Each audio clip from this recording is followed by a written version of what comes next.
Temperature is an important influence on pH, density, specific conductance, rate of chemical reactions, and solubility of constituents in water. The biological activity and species composition of a water body is also largely determined by water temperature.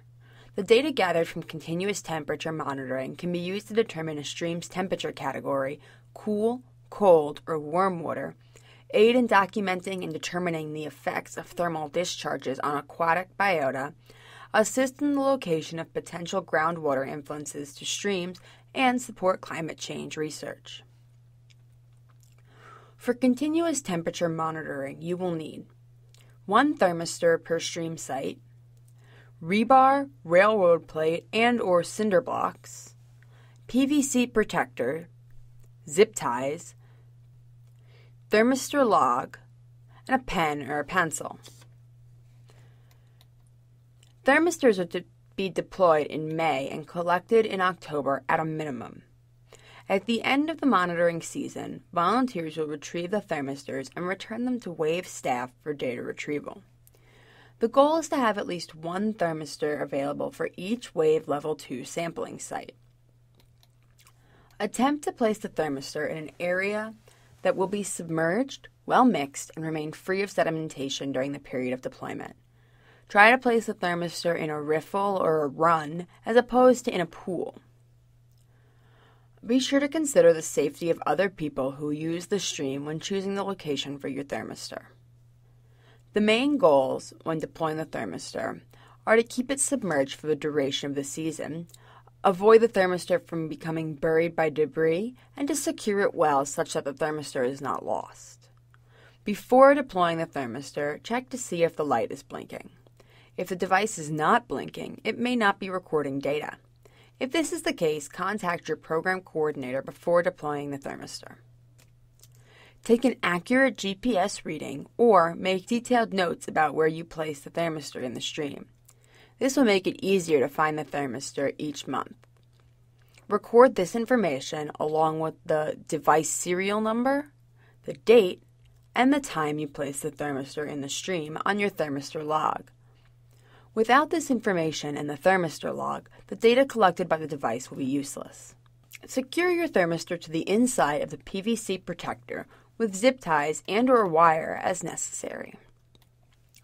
To anchor your thermistor in the stream, connect it now to a rebar pole, railroad plate, or cinder block with zip ties and wire.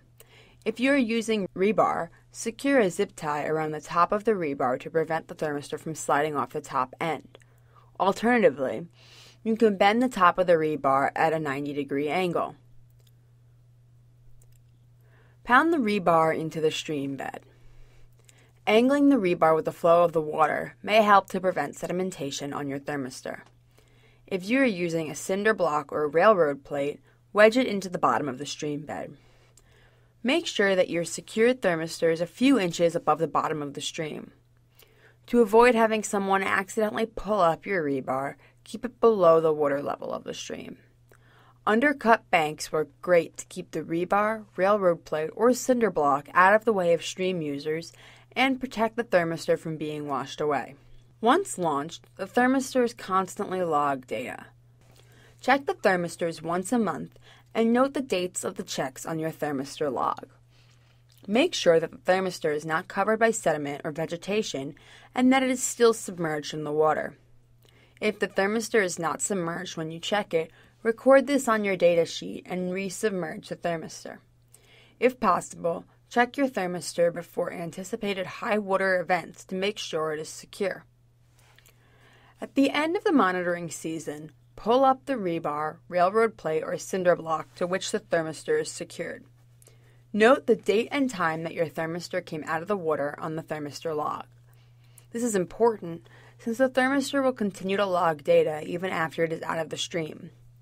Programmed-owned thermistors should be returned to the program coordinator along with the thermistor log. Groups that own their own thermistors and software can download the data and send the raw files to WAVE staff via email. You do not need to return the rebar, railroad plates, or cinder blocks to your coordinator each winter. Please store these items for use the following year.